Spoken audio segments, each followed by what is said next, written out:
My name is Melody David Erlin. Vince Jordan S. Mayari. Ako si Jerome Cuevas.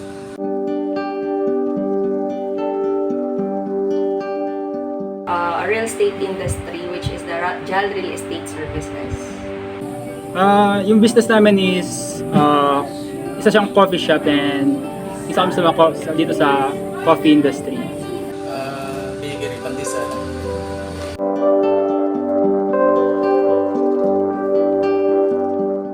Years old pa lang ako, negosyo na kami. Nung nagsimula kami yung business, nung naitayo to, 19 pa lang ako nun. 21.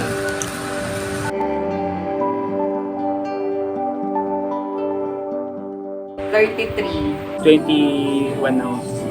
33. Yung nung pandemic, actually nawalan kami ng biyahe Manila. Di ba nag-lockdown? And then secondly, nung nag-off yung Yamaha na doon pa yung dating mister ko, si Ken, nawalan din sila ng trabaho. So, nung pandemic, pareho kaming walang trabaho. Blessings in disguise, dumating yung real estate o subdivided lots sa aming buhay. And that's the time na nagumpisahan namin yung pagbabenta ng lupa. And sa awa ng Diyos, moving ngayon, yung business namin. Siguro dahil lang sa mga ano lang din, mga isa sa mga nag-push kasi mga tropa din and family. Kasi pandemic nun and then nagka-time na laging nagkakape yung mga tropa, nagkakaayan and then naisipan lang na yung what if magtayo ng shop na coffee shop. And then ayun, naitayo naman. Sa father ko, lumaki kasi kami sa bakery. Yung tatay ko nagbe-bakery. Nakakalakihan na rin na. Kaya, ayun, naging tuloy na rin para marating tong pandisalan na.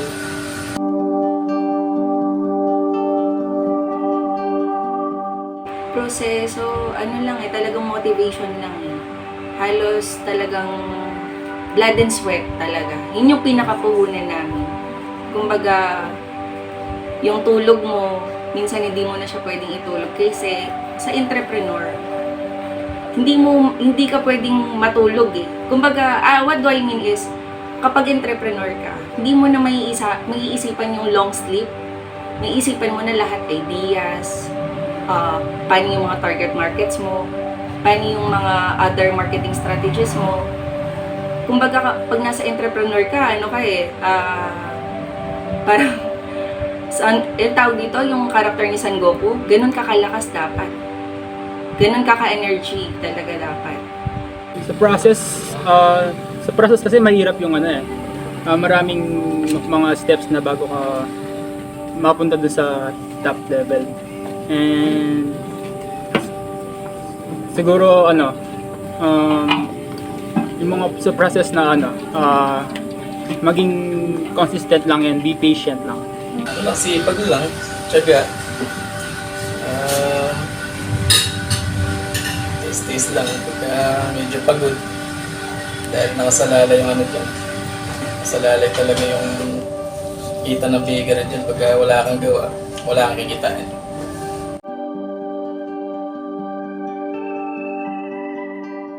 Successful, it comes not for hindi siya ibig sabihin sa pera lang, di ba? Pag sinasabi natin successful, ay mayaman yan. Successful, ay maraming material things yan. No. Kami, nung nag-start kami sa real estate industry, ang naging successful talaga namin is the time freedom with family. Hindi namin kagaya ng iba. I'm not talking with someone na hindi namin kasama o hindi nila kasama yung mga loved ones nila. Ang na-attain namin doon sa pagbebenta namin ng lupa, ang naging successful lang talaga namin, hindi namin kailangan lumayo para magtrabaho na hindi kasama yung pamilya. Nakakapagtrabaho kami, alam, yan ang naging buong family. Ilang taon pa lang si Ken, our child, na 5 years old now. Since the day na talagang lumabas siya, up to now, kasama namin siyang naghahanap buhay. Successful. Siguro sa akin successful being contented kung ano yung meron ka sa buhay mo. Successful. Business kasi hindi mo masasabing successful kapag hanggat hindi mo natatapos eh. Minsan tatama ka, minsan hindi mo makukuha lahat. Siguro successful pagka mga around 50 ganun, nasa bakery pa ako, baka masabing successful na.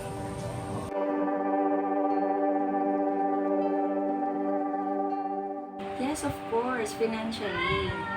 Hindi lang financially, iba pa na dati kami lang yung kapag may problema, kami lang yung nangingi ng tulong. No, awan ng Diyos, kami yung nakakapag-provide ng o nakakapag-sustain ng ibang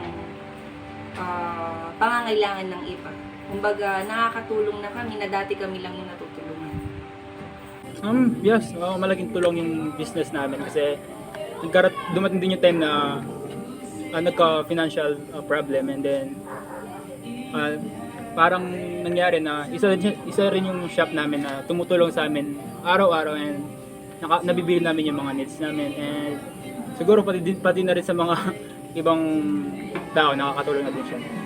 Okay naman, luwag-luwag din naman ng mga nakaraang taon, kaso hindi straight na maganda yung takbo lagi.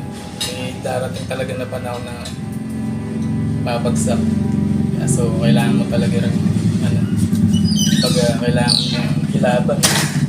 Kasi sa business hindi mo naman masasabi kung lugi ka na hanggat hindi ka tumitigil. Pagka tumigil ka, lugi ka.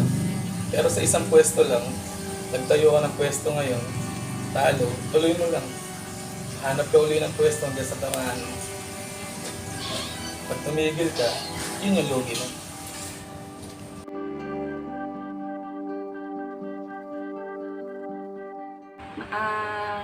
Ako sasabihin ko kasi nararanasan namin, hindi madali talaga. At first, mahirap. Halos iiyakan mo talaga. Sobra. Lalo na kapag ando na yung rejections, ando na yung parang walang nagtitiwala sa'yo, yung alam mong support system mo, yun yung mawawala sa tabi mo. Pero, hindi ka dapat panghinaan ng loob dun. Lagi sa atin, nandyan ang Diyos. Huwag ka mabalisa sa kahit anong bagay. Magtiwala ka lang sa Kanya. Kaya ang masasabi ko ngayon, ang mapapayo ko sa mga kabataan ngayon, lahat ng bagay, kahit sa pag-aaral nyo, huwag na huwag kayong mawawalan ng pag-asa. Ganon din sa business. Kapag nag-fail, try ulit. Kapag nag-fail, try ulit. Ganun lang, trial and error lang palagi. Sa negosyo, kailangan mo maging matatag. Yung emotional mo, dapat iwanan mo yun. Go ka lang sa goal mo. Yun yung maipapayo ko.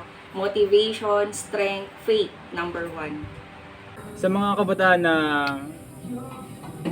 tawag dito, na nangangarap na mag-business, siguro ipagpatuloy nyo lang, and huwag kayong sumawang mangarap, and magiging successful din kayo someday. Claim it.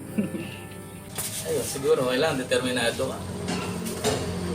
Bukod sa determinado, wala na kasing trabahong madali ngayon. Lahat pagod. Kaya pag ikaw din yung may-ari, kailangan pakita mo rin sa mga tauhan mo na gumagalaw ka rin.